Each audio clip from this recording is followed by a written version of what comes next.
Climat, même combat, pas de retraité sur une planète brûlée.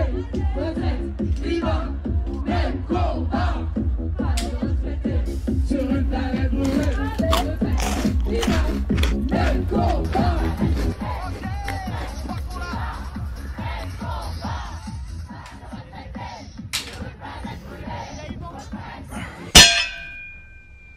Bon les enfants, si on parlait d'une vraie révolution maintenant.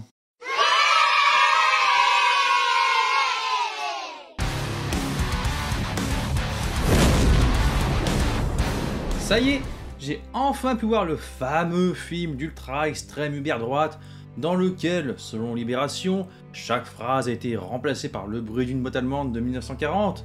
Je veux évidemment parler du film Vaincre ou mourir. Alors si dans l'éventualité où j'étais payé à grand renfort de RSA, victime fortuite de surcharge pondérale et fumeur de résine made in Maroc, j'aurais probablement eu le temps de le voir au cinéma, entre deux appels au harcèlement sur Twitter, mais en fait non.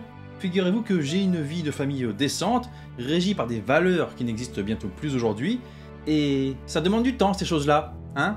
Tiens, celle-là c'est cadeau. Du coup, de mon côté, entre deux sorties pique-nique avec les gosses et 3 bassines de calbut à repasser, je me suis rattrapé en contribuant au financement de cette excellente idée de projet proposée par le Puy du Fou, s'aventurant sur les terres du 7e art pour nous conter des histoires peu connues et qui ne vont définitivement pas dans le sens du politiquement correct imposé par ceux dont on ne parle pas. Voldemort?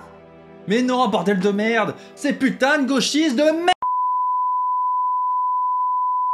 Je me suis donc procuré le Blu-ray, qui trône désormais délicatement posé sur un coussin en cachemire rouge, éclairé par une lumière divine sur la bibliothèque de mon salon, que j'ai fait surélever pour l'occasion, afin que ce film soit au plus proche du divin. Oui, ce film est une pure œuvre d'art, qui mérite d'être exposé de la sorte dans tous les salons des véritables amoureux de la France, ceux qui sont fiers de leur histoire, de leur passé et de leur identité, donc Retraite, climat, même combat. pas elle du coup. J'avais pourtant très peur du résultat quand j'ai appris l'existence de ce projet, parce qu'un film lancé par le Puy du Fou, ça a de quoi inquiéter quand même, bien que j'ai eu confiance qu'il n'allait pas nous servir un projet Netflix comme La Reine Charlotte, ou comme dirait mon traducteur automatique Nokir. C'est la Wen Charlotte. Oui, ou encore le documentaire Cléopâtre. Ouh, n'a comment tu as bien rire, la petite sirène. Non, hein, non, non. non. J'avais très peur du résultat d'un tel projet, car les films historiques sont probablement ceux qui demandent le plus de budget, que ça soit au niveau des décors, des costumes, des effets spéciaux, de la pyrotechnie, etc. Et le Puy du Fou, quoi. Enfin, ça sonne pas trop Ridley Scott, hein. Ça commençait à dauber le même genre de projet annoncé chez Terre de France, par toute la clique Papacito, Rochdy, Christopher Lann et Thaïs Descuffon. Donc une vague odeur de douille qui se serait plus ridiculisée qu'autre chose, avec au final un film comique pour la presse, que Yann Barthès se serait fait une joie de descendre, afin de gober l'équivalent de son poids en robignol de gauchiste. À 1 demi-gramme la robignole, on est sur du 6000 couilles en bouche, à peu près, hein, comme ça. Donc vous avez bien compris que c'est avec appréhension que j'ai pressé le bouton lecture, et merde, hein, l'introduction du film ne m'a pas rassuré du tout. Bon bah de base, comme je l'ai dit, le fait de voir écrit Puy du Fou film, ça fait bizarre, hein, y a pas à chier, mais c'est surtout que dans la foulée, on nous balance des interviews d'historiens qui nous expliquent qui était Charette. Oui, d'accord, mais s'il tenait vraiment à le mettre, je l'aurais placé, en toute modestie, hein, à la fin du film. Ça aurait eu beaucoup plus d'impact. Un peu comme le film Tu ne tueras point de Mel Gibson. Au passage, film validé par le Croisé, c'est gratuit, tu connais, hein. Allez, de rien, c'est pour moi. Film dans lequel de vrais soldats intervenaient à la fin du métrage pour qu'on comprenne que certaines scènes avaient réellement eu lieu. Bon, oui, d'accord, ferme-la, on sait que les vrais intervenants de la guerre de Vendée, hormis avec une putain de pelle et une putain de balayette, tu risques pas putain de les radiner sur le putain de plateau, mais tu comprends très bien où je veux en venir. Putain. Toujours dans ma phase d'inquiétude, j'ai tout de suite reniflé que le film avait d'abord été pensé comme un documentaire, donc petite appréhension d'entrée que le métrage n'allait pas m'apporter les émotions que j'étais en droit d'attendre, et au bout de 5 minutes, hop, plus rien, pépite, jusqu'à la fin, 20 dieu. Voilà, n'hésitez pas à vous abonner, liker, partager... Mais ferme-la! La mise en scène, sans être extraordinaire, elle est relativement bien maîtrisée, il y a une belle photographie, de très beaux décors, et surtout, les acteurs sont bons, c'est très bien interprété. On est tout de suite pris dans l'histoire, et le sujet est rapidement amené, et ça c'est bien. Je t'emmerde. On découvre donc ce climat révolutionnaire très tendu, dans une Vendée meurtrie, et oui, il n'y a pas de danseuse là. Hein. Les prêtres qui refusent de jurer fidélité à la nouvelle constitution sont traqués, et doivent se cacher pour dire la messe, et les hommes sont enrôlés de force pour combattre les ennemis de la liberté. Le film dure 1h40, ce qui n'est pas énorme pour ce type de production, et surtout pour tout ce qu'il y a à raconter sur les guerres vendéennes. Alors il enchaîne assez vite toutes les actions, et le rythme est bien soutenu, je dirais même parfois un poil trop soutenu, surtout le début où les paysans qui se font malmener par les républicains décident d'aller chercher Charette pour en faire leur chef de guerre. Ça se fait plus vite qu'une purée minute. Au début le gars n'est vraiment pas chaud du tout, mais il finit par accepter juste parce qu'un des pécores du coin le traite de lâche. Basiquement on est sur du niveau McFly contre Tannen. T'es une mauviette? Personne ne me traite de mort. Bon, c'est pas un énorme défaut en soi, mais je n'aurais pas été contre un petit rallongement de la durée du film pour qu'on développe un peu plus le personnage de Charette, qu'on apprenne à le connaître pour vraiment comprendre ses motivations. Certes, il dit en voix off que dans sa famille on paie l'impôt du sang depuis des siècles, que c'est un devoir, est un honneur, etc. Mais un petit retour en arrière pour nous illustrer tout ça, je prends aussi, hein. Je sais pas qu'on nous le montre en tant qu'officier dans la marine, mais encore une fois, j'imagine que le budget du film ne permettait pas de montrer des scènes de combat naval, et ça c'est bien.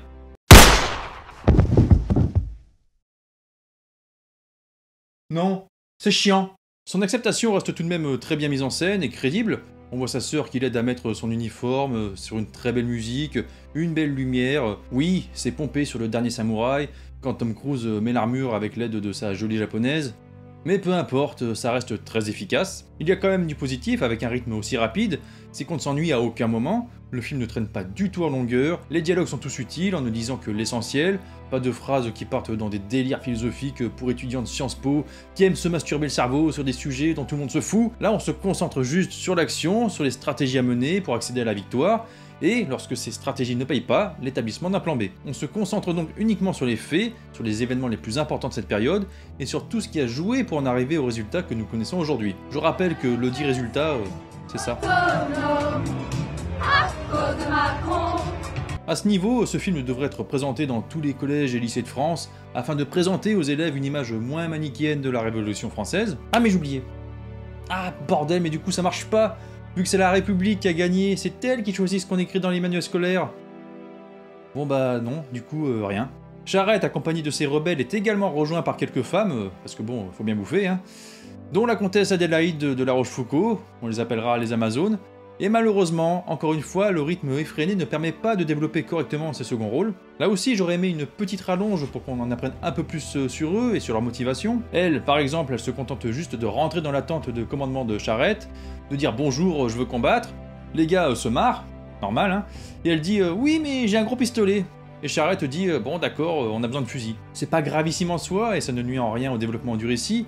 L'essentiel de ce qu'on a à apprendre nous sera exposé dans le film. Jean-Hugues Anglade, qui est un excellent acteur, aurait mérité un peu plus de présence à l'écran dans le rôle du républicain Albert Ruel, tout comme Olivier Barthélémy dans le rôle de Pfeiffer. C'est un personnage pourtant assez important, qui lors de la bataille de Saint-Colombin faisait partie du 72e régiment de ligne en tant que sous-officier, envoyé contre l'insurrection vendéenne. Les Vendéens ont remporté cette bataille, et Pfeiffer a demandé à Charette de servir sous ses ordres, ce que Charette accepta. C'est très bien de l'avoir placé dans le film, mais il aurait fallu un peu plus d'interaction avec lui, surtout quand on sait qu'il est devenu le garde-du-corps personnel de Charette, qu'il dormait sur le pas de sa porte pour le protéger, et qu'il restait en permanence à ses côtés dans les combats. C'est tout de même rattrapé par la très belle scène de son sacrifice, lors de la dernière bataille, quand il prononce cette magnifique phrase Liberté. Non, pas ça, non. C'est très bien aussi, hein, mais c'est pas ça. C'est ça.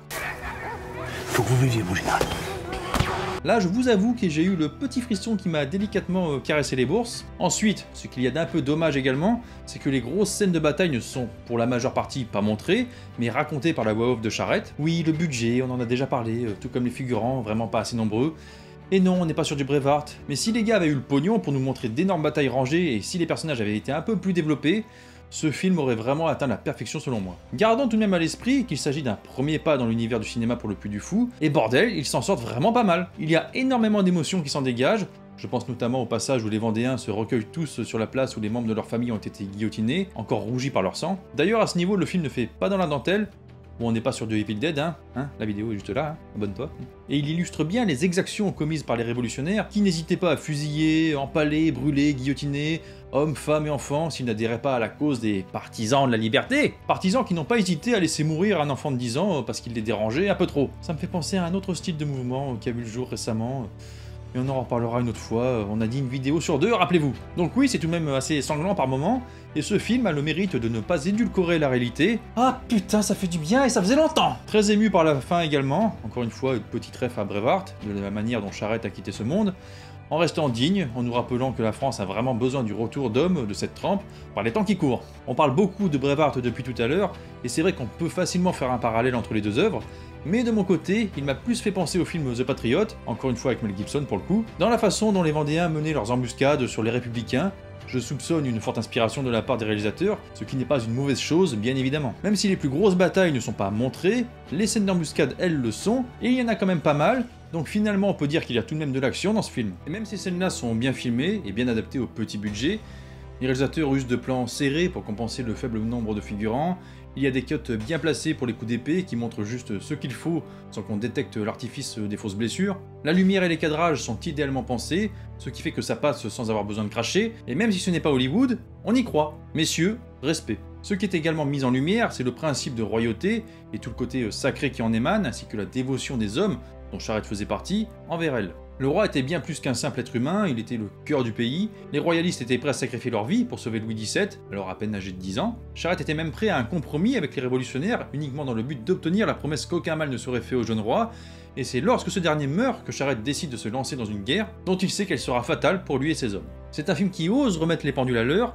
quant au fait que la France a été bâtie par la chrétienté, ses fondations ont été construites par l'Église, qu'on le veuille ou non, même si la République nous bassine depuis peu avec sa laïcité, qu'elle ne reconnaît soi-disant aucun culte, et patati et patata, il ne faut pas oublier que sur notre sol, ça a récité des bibles en latin pendant 1400 ans, et que c'est l'Église qui a porté nos ancêtres au sommet, à tel point que le monde entier enviait leur grandeur. Grandeur qui désormais... Non, je vous remets pas la danse, hein, c'est bon. Vous avez compris l'idée quoi. Je suis donc content de voir un film plutôt patriotique qui pour une fois ne crache pas sur ses racines. Dernier point très positif, je dirais même le truc le plus classe, les costumes. Je ne suis pas un immense spécialiste des costumes de cette période, pour être honnête je m'en tartine vraiment les burnes, mais de ce que j'ai vu ça a l'air très authentique.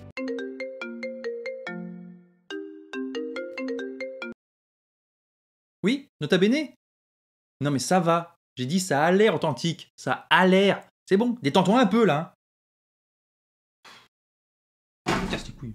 Je veux dire qu'on n'est pas dans un carnaval comme nous l'a proposé ce bon Guillaume Canet pour son Astérix et ses 65 millions d'amis, ou bien la série Willow. D'ailleurs, pour Willow, adieu hein. Et Disney, si c'est pour nous pondre des merdes du même acabit dans vos futures productions, abstenez-vous. Regarde-moi dans les yeux Disney quand je te parle. Ta mère et moi, on n'est pas très contents. Les spectateurs l'ont bien compris, quand on compare le succès de tes séries à celui de Vaincre ou Mourir, justement, qui s'est placé en tête du box-office dès sa première semaine de son exploitation française. Eh bah, ça me fait pointer les tétons, tu vois. Je me délecte devant les notes de presse d'Allociné qui lui ont mis 1,3 étoiles, alors que les spectateurs lui en ont mis 4. Ha! De nos jours, c'est un bon indicateur pour reconnaître la qualité d'un film, en voyant les écarts de notes entre presse et spectateurs dans ce sens-là. Par contre, on reconnaît un film daubé du cul quand l'écart se fait dans l'autre sens, comme pour Rodéo par exemple, noté 3,6 par la presse et 1,8 par les spectateurs. Tiens, ça c'est pour Lola Quivron, hein, la réalisatrice de cet immondice de film qui m'a valu une lettre recommandée de ses avocats après ma vidéo sur la bande-annonce de ce gargantuesque étron, lettre avec laquelle je me suis allègrement décrotté le beignet dès sa réception. Tiens, pareil pour toi.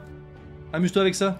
Et oui, mais vous comprenez, dans Vaincre ou Mourir, il n'y a pas de wokisme, pas de leçon de morale qui vous somme d'accepter des migrants dans vos maisons, en leur offrant un menu Maxi Best-of, votre abonnement PSN, et l'accès libre à l'entrejambe confortable de vos femmes pour se vider le sac après une partie de FIFA. Pas de jeunes Anglais injustement assassinés par la police, pas de quotas placés là obligatoirement, et pas de spécialistes historiques atteints de daltonisme. Wouh! Fallait que ça sorte hein.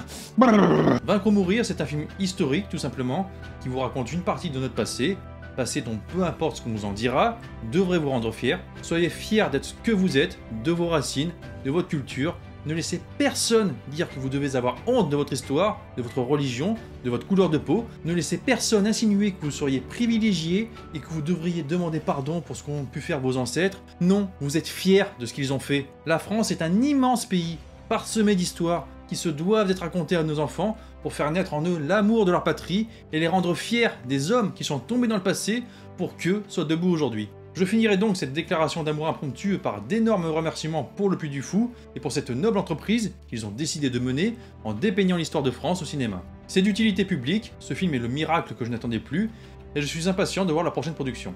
Personnellement, un film sur nos poilus, toujours trop peu mis en avant dans le cinéma, serait vraiment le bienvenu. Voilà pour cette critique de Vaincre ou Mourir, dites-moi vos avis en commentaire, likez, partagez, et moi, je vous dis à très bientôt pour de nouvelles vidéos. Salut à tous!